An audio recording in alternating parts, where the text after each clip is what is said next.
नमस्कार दोस्तों। जैसा कि मैंने पिछले वीडियो में आर्टिफिशियल इंटेलिजेंस के इम्पोर्टेंस और कोर्स के डिटेल्स के बारे में बताया था। आज मैं आर्टिफिशियल इंटेलिजेंस के फर्स्ट पार्ट पाइथन से शुरू करने जा रहा हूँ।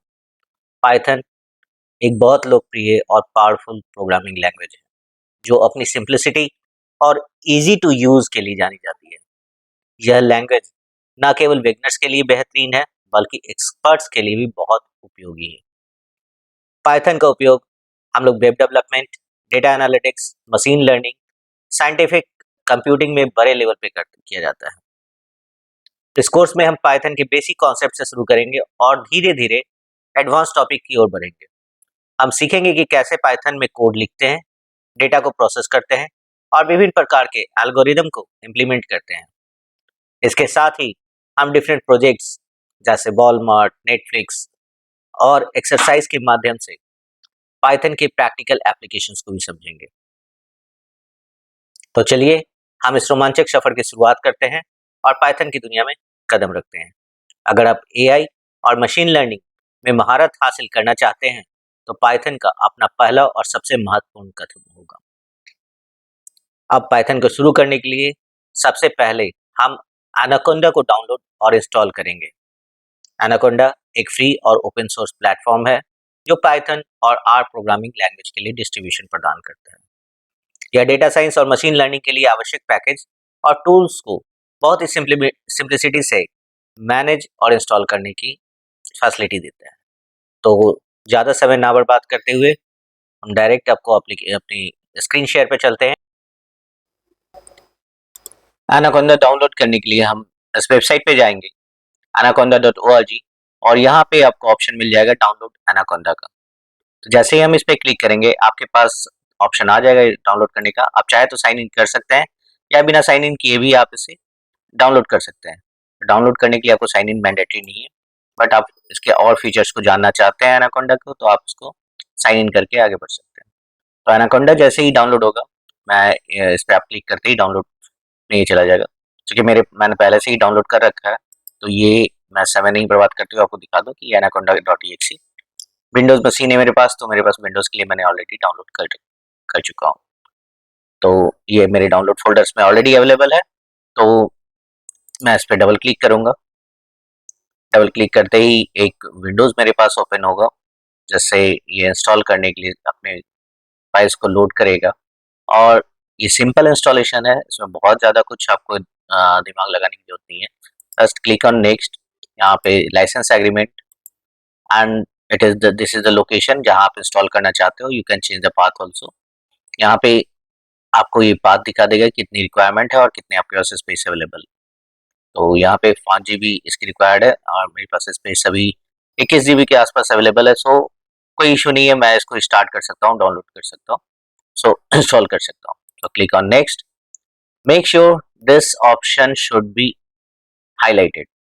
आप चाहे तो इसको अनचेक कर सकते हो, but this is the third option, register Anaconda 3 as my default Python 3.11। इसका बहुत ही बेसिक कारण है, आप अगर कोई और कंपाइलर यूज करते हो पाइथन कोडिंग लिखने के लिए, समटाइम्स वीएस कोड, समटाइम्स पाइचार्म या कोई कोई भी और, तो भी आपका पाइथन का जो वर्जन है वो डिफर नहीं होगा, वो हमेशा एक ही रहेगा। आप किसी भी प्रोग्राम को अगर एनाकोंडा में कोई राइट करके प्रोग्राम को रन करके लिख कर आप पाइचार्म में चलाना चाहते हो तो वहां भी ये रन करेगा, और अगर वीएस कोड में चलाना चाहोगे वहां भी रन करेगा। सिमिलरली वाइस वर्सा भी वीएस कोड के प्रोग्राम को आप चाहो तो एनाकोंडा में भी रन कर सकते हो और चाहे तो किसी और भी कंपाइलर में यूज कर सकते हो। तो इससे आपका पाइथन के जो वर्जन है उससे इम्पैक्ट नहीं होगा, सेम इन्वायरमेंट वो देगा। तो यहाँ पे हम क्लिक नेक्स्ट करेंगे और कंटिन्यू करेंगे। तो जैसे इंस्टॉल करेंगे इसमें it will take some times and I will let you. हमारा इंस्टॉलेशन फिनिश हो चुका है और इंस्टॉलेशन के बाद हम लोग एनाकोंडा नेविगेटर को लॉन्च करेंगे। Let's click here and find Anaconda Navigator. आपको मिल गया और अब यहाँ से हम लोग लॉन्च करेंगे। लॉन्च में ये थोड़ा सा समय लेगा क्योंकि ये अपने इन्वायरमेंट को फाइंड करता है और ये सर्च करता है और उसके बाद ये लॉन्च होता है। तो जैसे ये लॉन्च हो फिर हम लोग इस पे आगे जुपिटर नोटबुक को सर्च करेंगे। इसकी लॉन्चिंग स्टार्ट हो चुकी है you can see it here. और इसके बाद थोड़ा सा और समय लेगा और देखिए ये हमारा एनाकोंडा नेविगेटर लॉन्च हो चुका है। इसमें आप देख सकते हैं कि इसमें डिफरेंट डिफरेंट नोटबुक्स हैं, डिफरेंट डिफरेंट कंपाइलर्स हैं। तो हम लोग अपने लिए यूज़ करेंगे जुपिटर नोटबुक को। It's already there.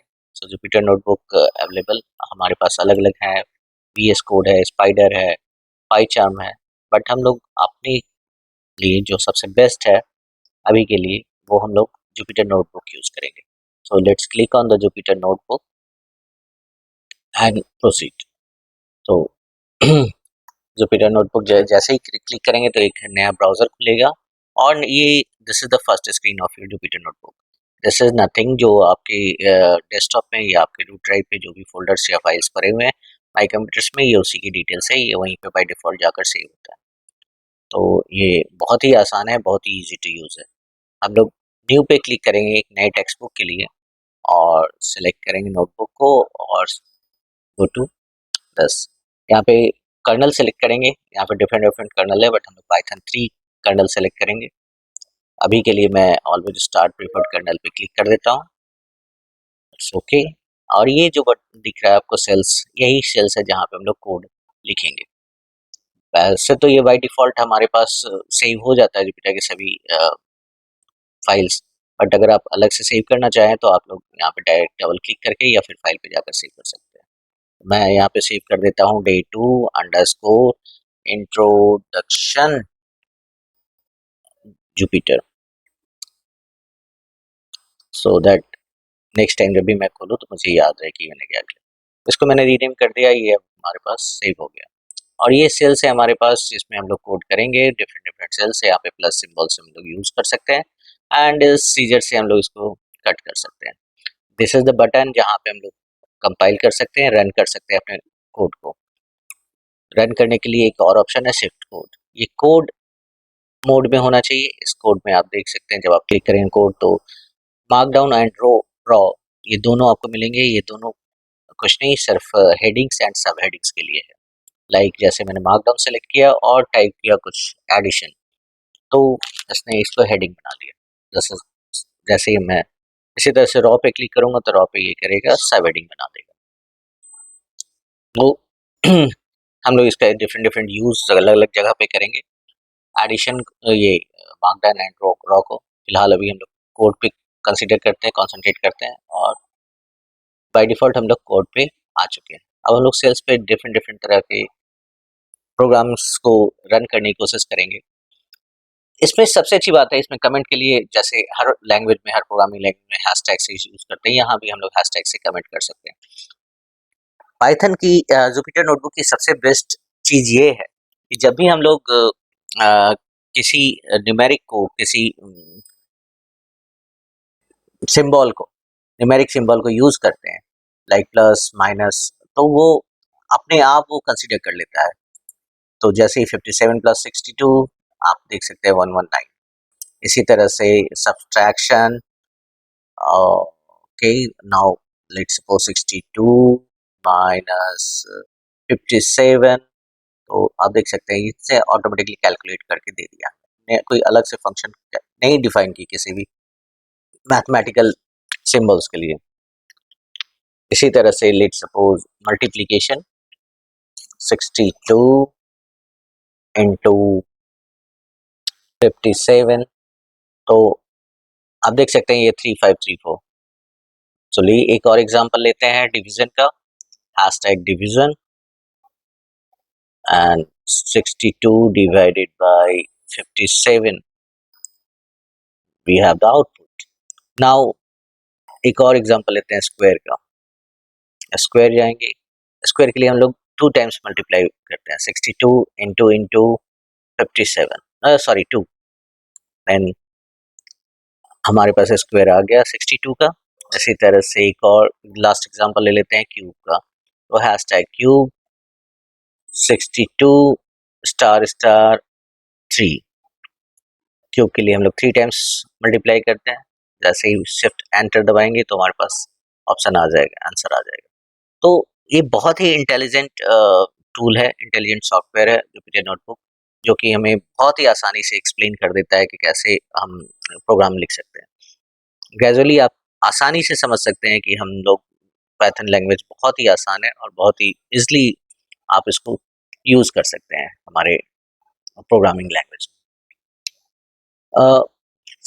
पाइथन जो है इस कुछ अपने लिए कुछ उसे कहते हैं वर्ड्स डिफाइन करके रखा हुआ है। जैसे स्ट्रिंग, स्ट्रिंग को वो यूज़ करता है किसी भी लाइक वर्ड्स या टेक्स्ट के लिए। तो वर्ड और टेक्स्ट को रिकॉग्नाइज करता है अपनी लैंग्वेज में स्ट्रिंग के लिए st, जिसे वो डिनोट करता है str से। इसी तरह से किसी भी नंबर या न्यूमेरिक वर्ड्स को, न्यूमेरिक को वो अपने लिए वो करता है इंटीजर से। तो इंटीजर्स उसे जो डिफाइन किया गया है वो इस इंटीजर से किया गया है। सिमिलरली डेसिमल वैल्यू को वो फ्लोट कहता है और बूलियन जो कि हमें ट्रू फॉल्स देता है उसे वो अपने लैंग्वेज में बूलियन ही कहता है। बट यहाँ पे हम लोग बूलियन ट्रू फॉल्स के लिए यूज़ करते हैं। इसको हम लोग आगे यूज़ करेंगे हम लोग अपने प्रोग्रामिंग लैंग्वेज में, प्रोग्राम्स में, कोड्स में और देखेंगे कि इसको कैसे यूज़ करते हैं। तो ये हमने अभी मार्कडाउन में यूज़ किया था, आप देख सकते हैं इस तरह से इसकी हेडिंग मत करिए चलिए। तो लेट्स सपोज हम आपको एक एग्जांपल देते हैं किसी भी टेक्स्ट का। तो पाइथन में कोई भी टेक्स्ट लिखने के लिए अगर हमें उसे रिकॉग्नाइज कराना है कि दिस इज अ स्ट्रिंग या this is a word, this is a text, तो उसे हम लोग हमेशा सिंगल कोट या डबल कोट के अंदर रखेंगे। अगर हमने ये सिंगल कोट या डबल कोट के अंदर नहीं रखा तो वो उसे रिकॉग्नाइज नहीं कर पाएगा कि वो वर्ड है, टेक्स्ट है, स्ट्रिंग है, डेसिमल वैल्यू है, वो क्या है, मतलब वो उसके लिए बिल्कुल वो हो जाएगा, गैरवैज वैल्यू हो जाएगी। तो वो इससे स्ट्रिंग वैल्यू देने के लिए, एक वर्ड या टेक्स्ट डिफाइन करने के लिए हम लोग हमेशा उसको डबल कोट के अंदर रखेंगे। मैंने लिखा दिस इज पाइथन क्लास, आप देख सकते हैं यहाँ दिस इज पाइथन क्लास हमारे पास आउटपुट में आ गया।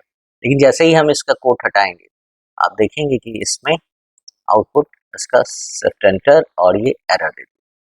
बहुत ही आसानी से समझा जा सकता है कि किसी भी टेक्स्ट को डिनोट करने के लिए हम लोग इसमें डबल कोट या सिंगल कोट जरूर लगाएंगे, अदरवाइज ये प्रोग्राम हमारा एरर देगा, एक कोड हमारा एरर देगा।